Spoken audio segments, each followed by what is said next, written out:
Hey Zen fam, can we talk about something here? I think we very much should. You see, there's been an issue for quite some time, and I mean a really long time. You see, every once in a while, a game will come out. I know, shock, when a video game comes out. That's not my point. Okay? A video game will be announced. This game is coming, ... And sometimes that game will get pushed back. And there'll be two schools of thought. One set of people will be like, where is the game? We're being trolled. I want my game. And then there'll be the other set of people going like, guys, remember the Shigeru Miyamoto quote? Delayed game, better and all that. Coming out broken. Let's head back, it'll all be fine, don't worry, the game's coming. And these two sides will fight like cat and dog. It's fine, it'll come out fine, don't worry, there's loads of games to play, it'll be fine. I want my game! Oh god. It's like, just calm down, alright? Now admittedly, I'm more in the second camp than the first. But here's where I may be a wee bit different. Alright, maybe game developers, hopefully at least maybe one or two you might stumble across the video, perhaps don't tell us about a game months, hell, years in advance. I mean, we've all just seen the thing where CD Projekt Red has taken a serious tumble in its stock. I mean, it's gone. It's like, I mean, they'll be alright because they're CD Projekt Red and they've got lots of other properties and they're a well-established company. But you consider how long ago was they actually put out the first trailer for Cyberpunk 2077. It was a long time ago. Look it up. Seriously, look it up. It was a while. Okay? The game's been out now for what, like 2 years? And now, finally, it mostly works. Just take hold of that sentence, roll it around your mind and have a think about that. 2 years ago it came out and now it mostly works. Wow. Oh God. What an unholy mess. You know the best way I've ever seen a game released? Not with like a zillion trailers and all the rest of it. The best way I've ever seen a game released was, wait for it, Bethesda. You go, Bethesda? The company that brings out all the broken games? The company that's got in a bed with Microsoft? And you're saying that as a Sony guy? Yeah.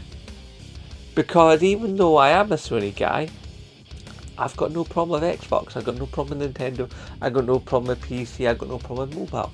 And anybody the Zen fan that's been here for any length of time will come into the comments, hopefully, and tell you that. I got no problem because all gaming is good. Gaming is cool, end of discussion. You know?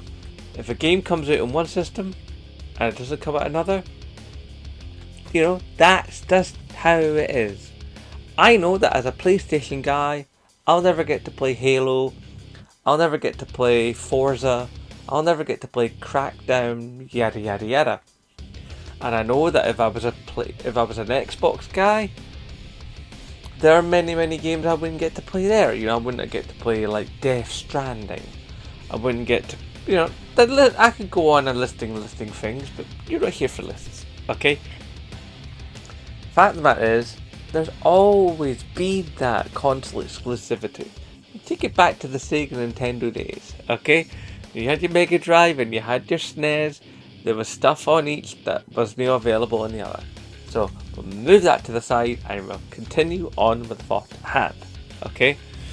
Bethesda came out with Fallout 3 and said, this is Fallout 3. It's out in a couple of months.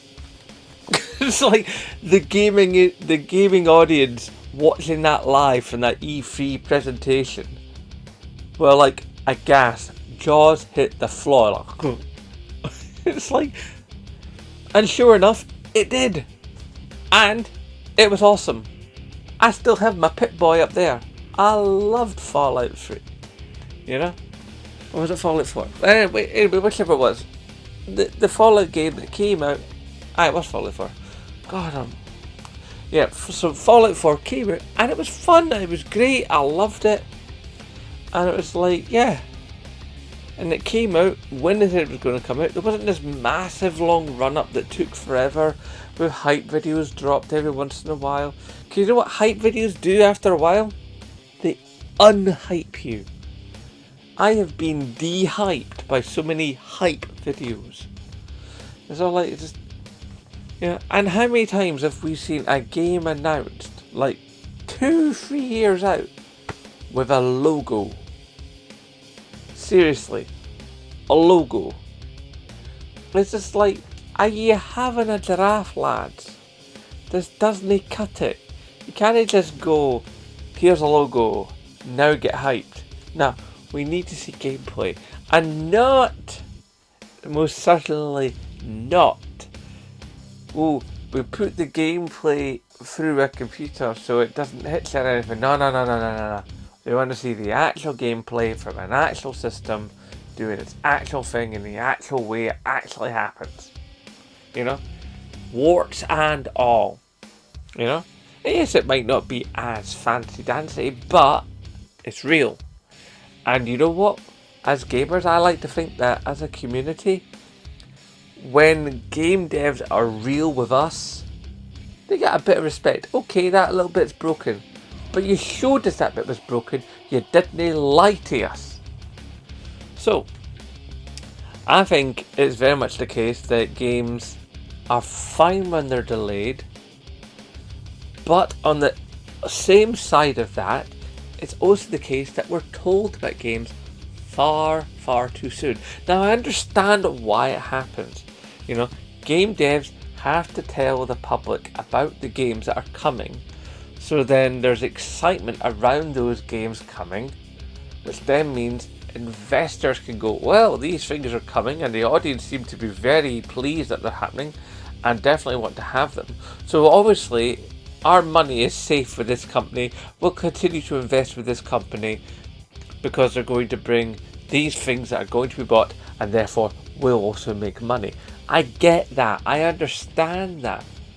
But surely there must be a better balance, you know, of here's the thing to get excited about and the length of time it takes for it to come out versus the expectation of the shareholders.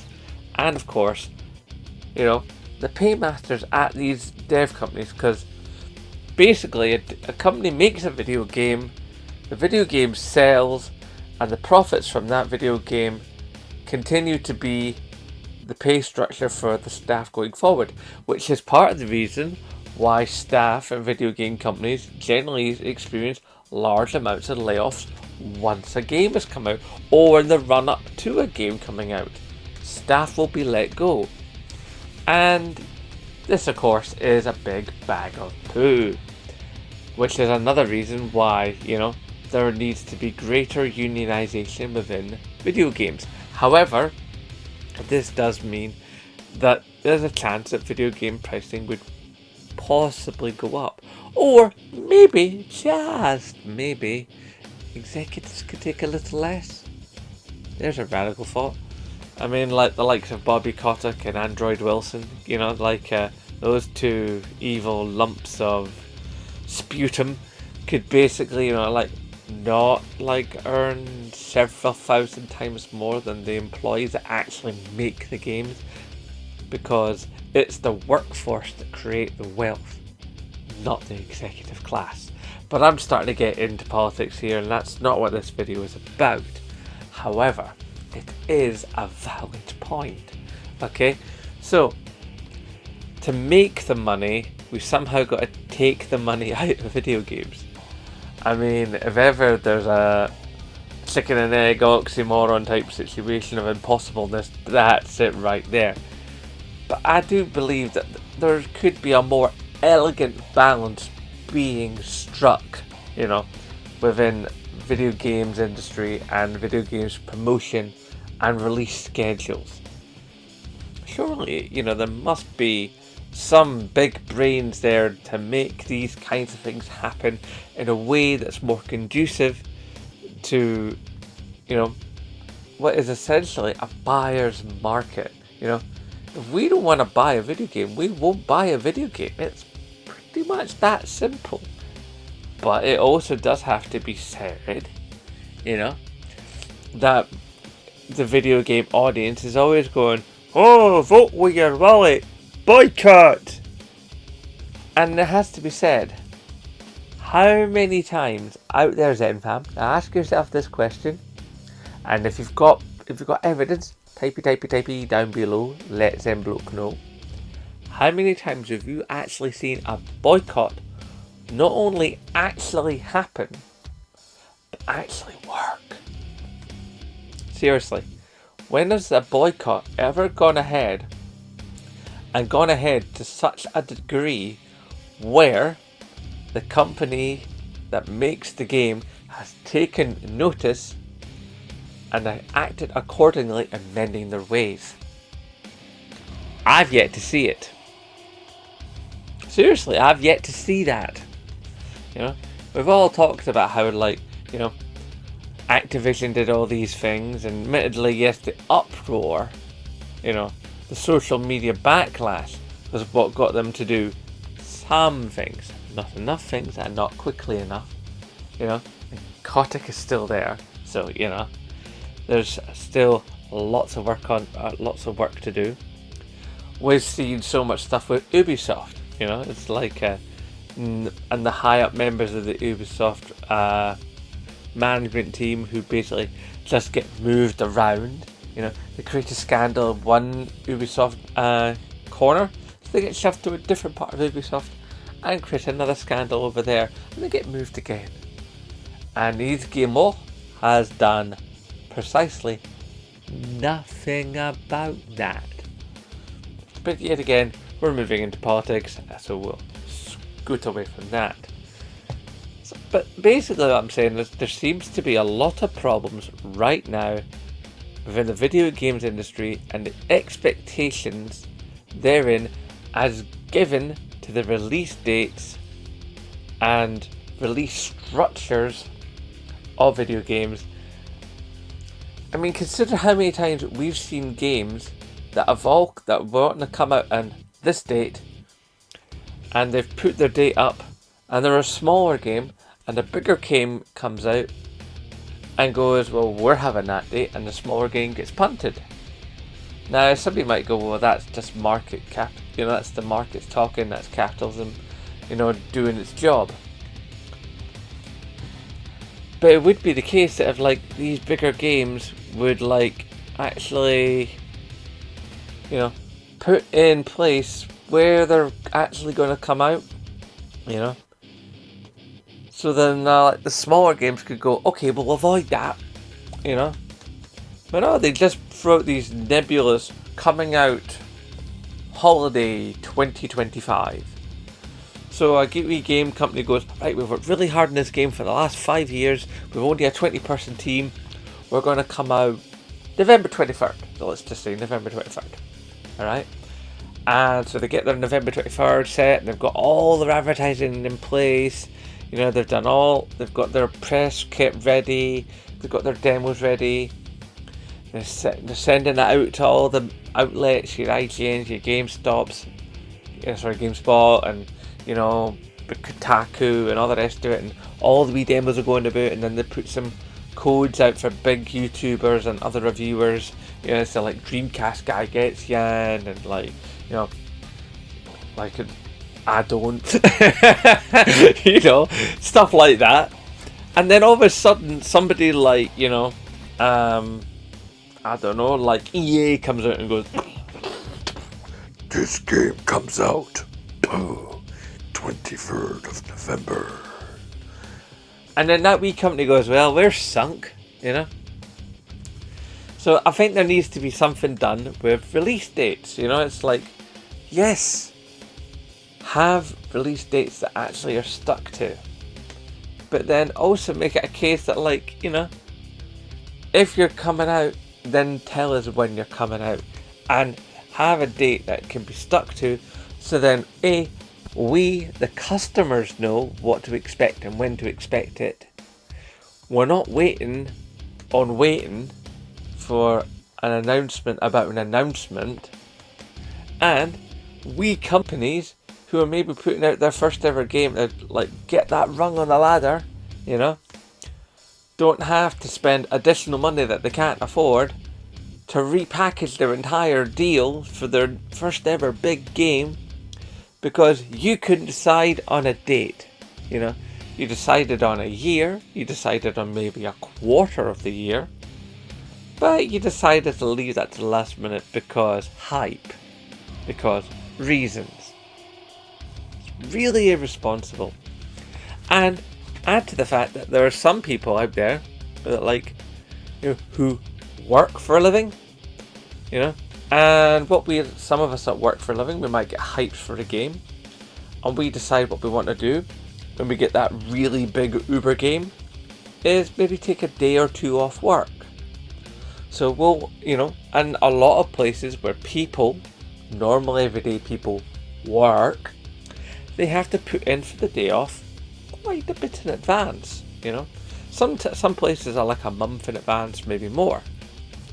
So if you have a game coming out and you want to play that game and you want to take like a couple of days off work, you know, maybe even arrange to have the wife and the kid away, you know, whatever, and you want to sit down and just kick back on your couch and immerse yourself in the game and just sink into it. You know, you want to become one with the game. You know. Okay, too many metaphors and stuff. Anyway, so you want to just really just get into that game over a day or two, just for yourself. You know, even back in the day, like, go to the midnight launch and not have to worry about getting up for work the next day. Unlike this crazy person who basically went and ordered his PlayStation 5 first online and then had to basically go to work after doing the pre-order. Wow, that was a long day. Okay, so give people half a chance to basically organise themselves. If some people are very, very big on that kind of thing of being able to go, this is the game I want to play, that's when it's coming out, these are the days I intend to take off so I can play the game. But if you go messing with that games company, you're messing with people's, you know, lives. It's sort of like, how can anybody go, right, I want to play the game then, so I'll take the days off then, and then you move the release date, you know. And all the apologies in the world won't matter a good goddamn if people can't actually play the game when they've actually taken the time off to play the game. So then they sat there going, right, I was going to play that game, and now the wife has found out and she's got me doing the dishes or mowing the lawn or whatever.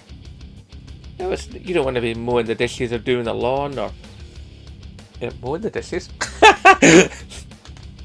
You know, doing housework when it was your game day, you know?